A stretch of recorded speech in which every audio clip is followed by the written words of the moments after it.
The mystery behind the UFO phenomenon has puzzled people all over the world. What are these things? Where do they come from? And what is their purpose here? Do all the unidentified objects seen by thousands of witnesses always turn out to be something familiar or natural? Or are they sometimes proven to be something not made on Earth? If even a few of the UFOs sighted are in fact visitors from another world, how should the governments of our world react? Should they treat these strange flying craft as friends or assume them to be enemies? How have we responded to UFOs in the past? Has an official policy ever been stated by the leaders of our planet's nations? The American government's policy on UFOs has taken some bizarre twists and turns in the last 50 years.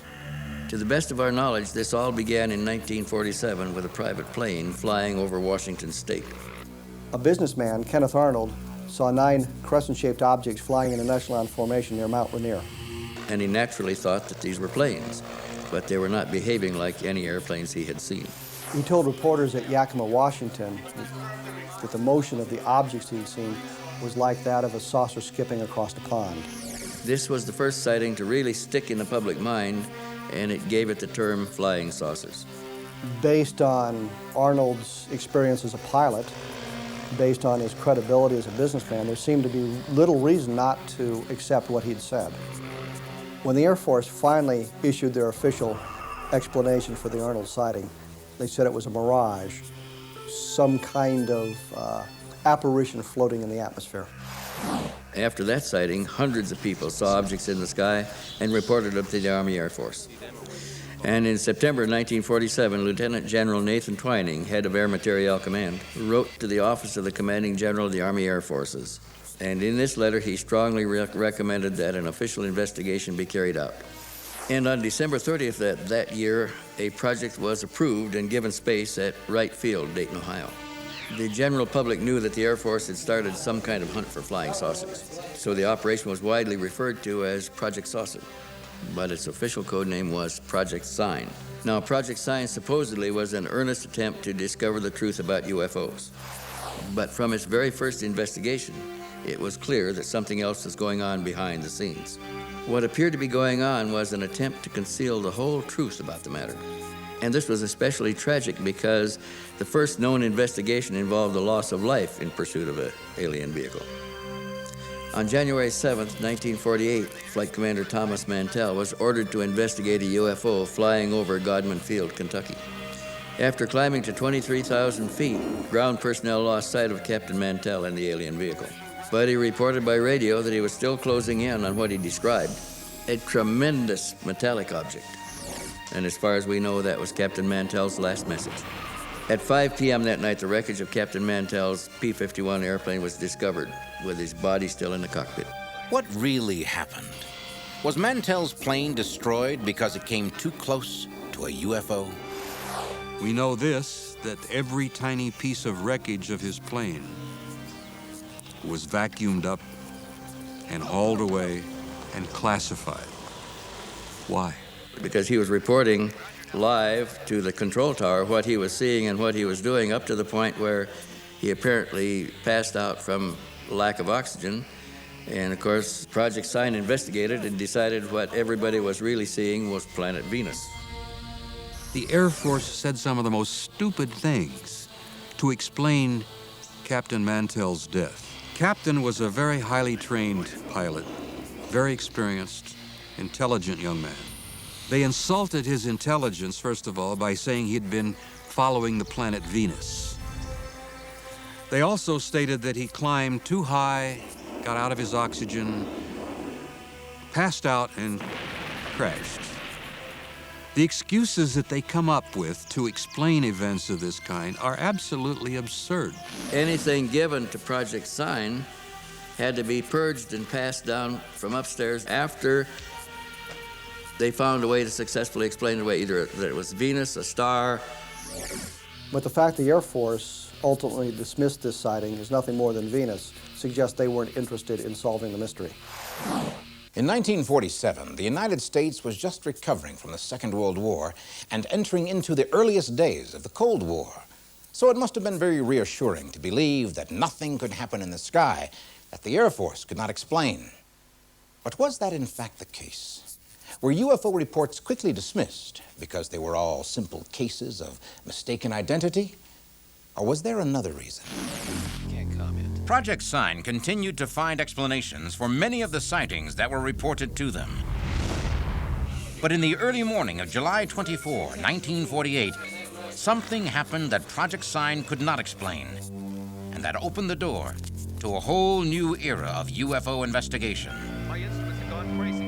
What was this event that changed the course of the official military investigation into UFOs? The amazing answer when UFO Diaries returns. If the Air Force study of UFOs had at first been skeptical, what caused them to change their minds? Just after 2 a.m. on July 24, 1948, a DC-3 passenger plane was 5,000 feet above Montgomery, Alabama, when the crew and one passenger reported seeing an aircraft unlike any they'd ever seen or heard of. The witnesses were certain that it was neither an airplane nor a weather balloon. When Project Sign investigated the object seen over Montgomery, Alabama, they discovered that two people on the ground had seen the same thing. Taken all together, these sightings were something that Project Sign could not dismiss as a meteor or a reflection. This was obviously some kind of craft, but there was nothing like it in 1948, at least in our inventory. But did this unique UFO sighting really change the philosophy of Project Sign? A problem came when the staff members who were originally briefed to believe that they were going to have all the information that the Air Force had, came to an independent conclusion that there was more to this than they were advocating. And the reality and the facts that were sensitive, that really indicated we were dealing with extraterrestrial technology, was never, ever released. There was policy decisions made that that information would never get out. So they would either explain it away or they would insult whoever made the report, and they would even end up insulting some of their own Air Force pilots, which is an absurdity. I've investigated pilot sightings for many years, and there's a number of reasons why I have chosen pilots as a specialty. One is that they're highly trained. They are in an environment which has a good visibility, usually. Vantage in many directions, for instance. And in fact, they can change the direction of their airplane to follow the phenomenon. Another reason is that many aircraft have special instruments on board that might pick up electromagnetic energy. They can use their radios to call to the ground and ask for assistance, radar perhaps, or weather, or military assistance of some sort, so that they're not just isolated witnesses anymore, but they might be accompanied by other professionals. If pilots are such credible witnesses, why didn't the Air Force appear to take numerous sighting reports seriously? I know it's been suggested that our government and other governments have been denying or covering up UFO evidence. If that's true, it's easy to understand. It could be that they are trying to protect some advanced technology development that they're working on. But I think there may be another reason, and that is that if the phenomenon is real, and they know it's real, then they don't want to admit to the public that they can't protect us from the phenomenon. In 1948, in Project Sign, something called the Estimate of the Situation was written. There's controversy about what was in the Estimate of the Situation and who wrote it. But it stated essentially that this was an extraterrestrial phenomenon, and then went on apparently to give various insights about propulsion systems and things like that. The Estimate of the Situation was then sent to George Vandenberg, who was Air Force Chief of Staff at the time. Vandenberg took a look at this estimate and just thought that the document was just ridiculous, nonsense.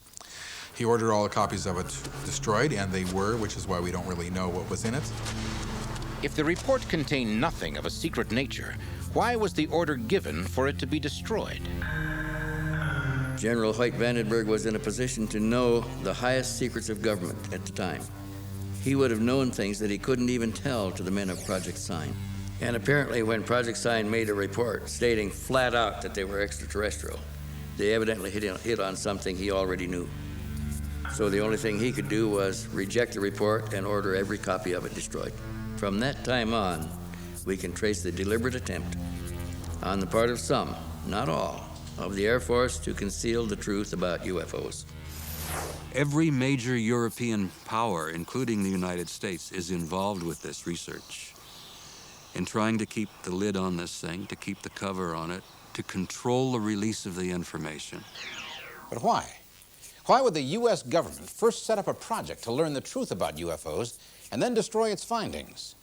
Had Project Sign uncovered a secret it was not supposed to learn?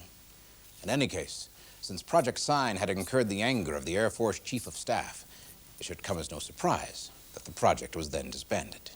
Project Sign was eventually changed to Project Grudge to get out what were considered to be soft-minded people, making Project Grudge a little bit more hard-nosed. And it seemed that they took a whole other vantage point and really tried to collect those people that were willing to put more of a mundane explanation on UFOs. And Project Grudge then went on to become more of a debunking outfit. But once again, a remarkable incident forced the military to reconsider. In 1951, Army Signal Corps radar tracking stations at Fort Monmouth, New Jersey, spotted a number of fast-moving unknowns over that military base. These same objects were seen by people on the ground, and they were reported to approach and depart from the area repeatedly. By now, the U.S. was becoming involved in the Korean conflict, and it was the height of the Cold War. Any object traveling that fast on radar was assumed to be an enemy missile. This missile was repeatedly violating our airspace at a speed so fast that we could not possibly intercept it. There were government authorities and scientists who had concluded from the very beginning that the evidence that they had indicated that we were dealing with an extraterrestrial intelligence.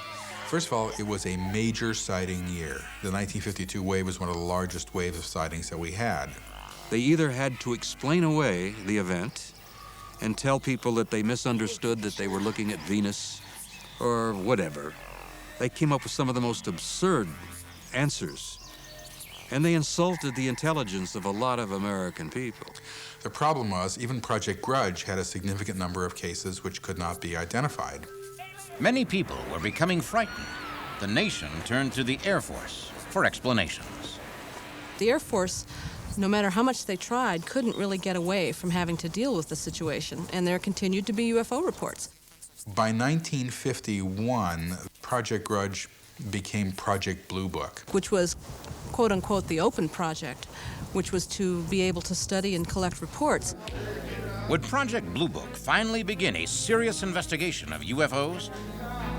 Would the Air Force, at last, use their resources to discover the truth?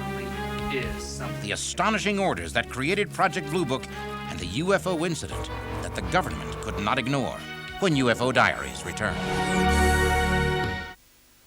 By the 1950s, Americans were reporting UFO sightings in ever-increasing numbers.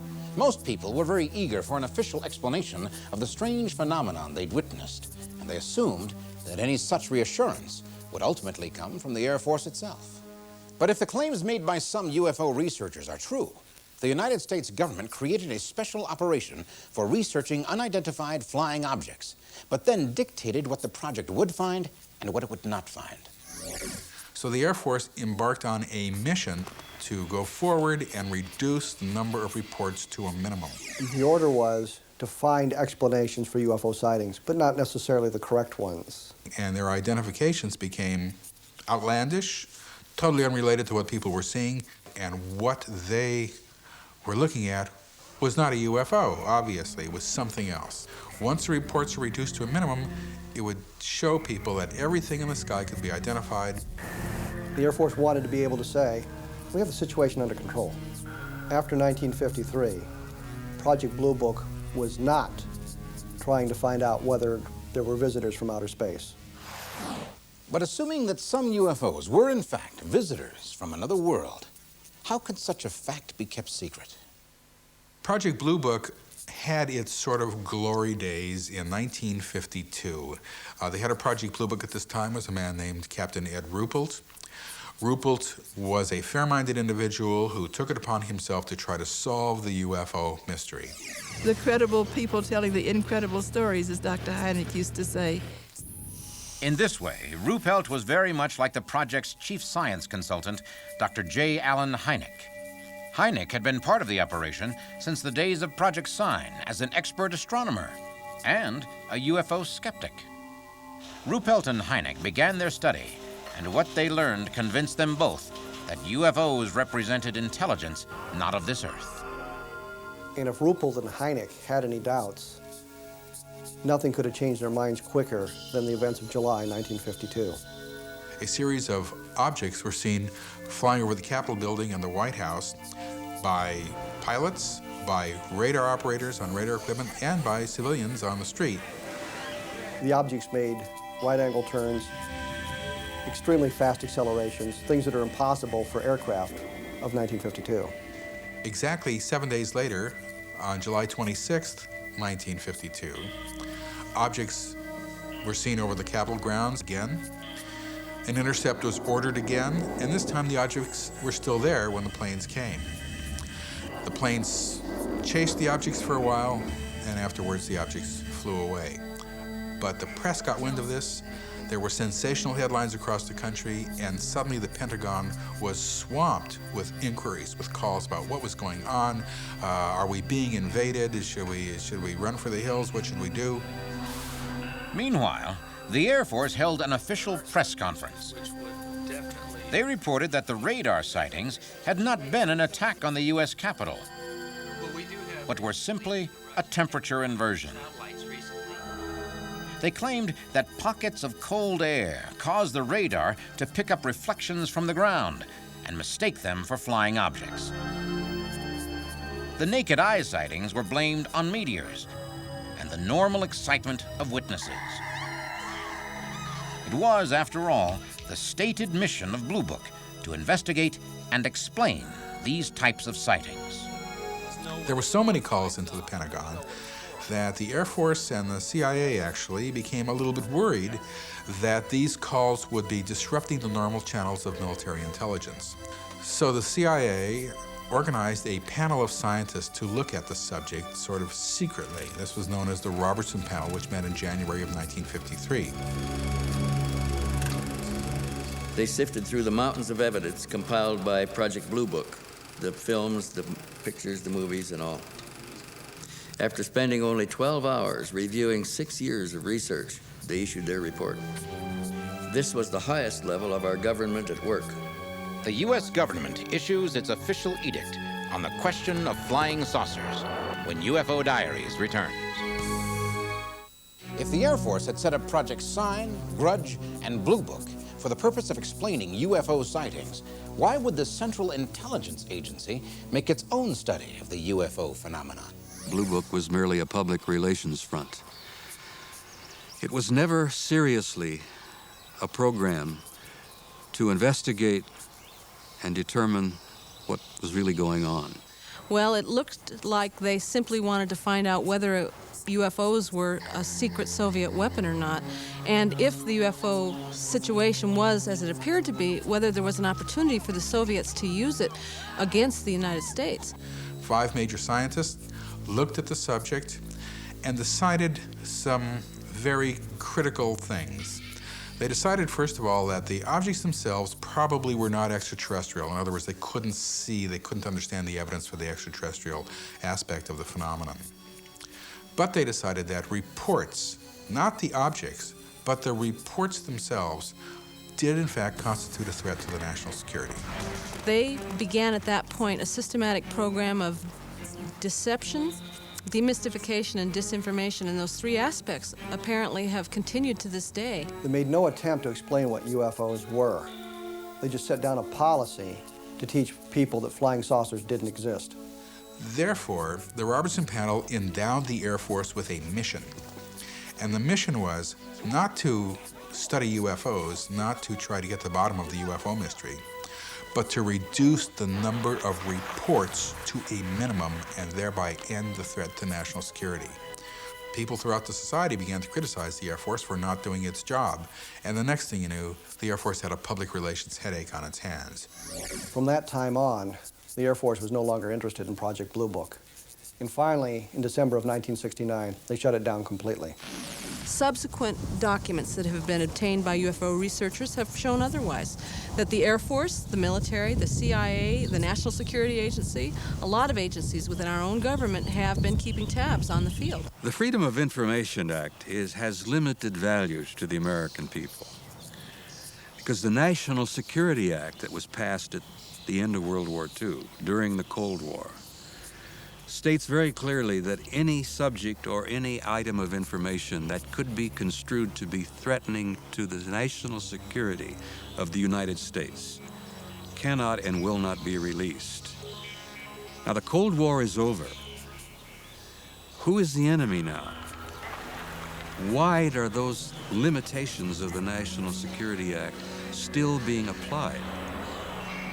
Why are they still keeping it from us? Under what excuse? Who's our enemy? You come to the conclusion today that people in Washington, at least some of the national security people, look upon the American people as the enemy.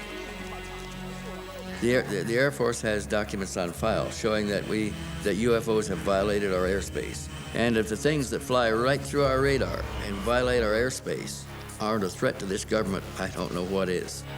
If these things are true, then one all-important question still remains. Why? It's quite simple. They know. They've known for 50 years that extraterrestrials are visiting Earth. The Air Force believes the truth is simply too much for us to handle, so they lie to us instead.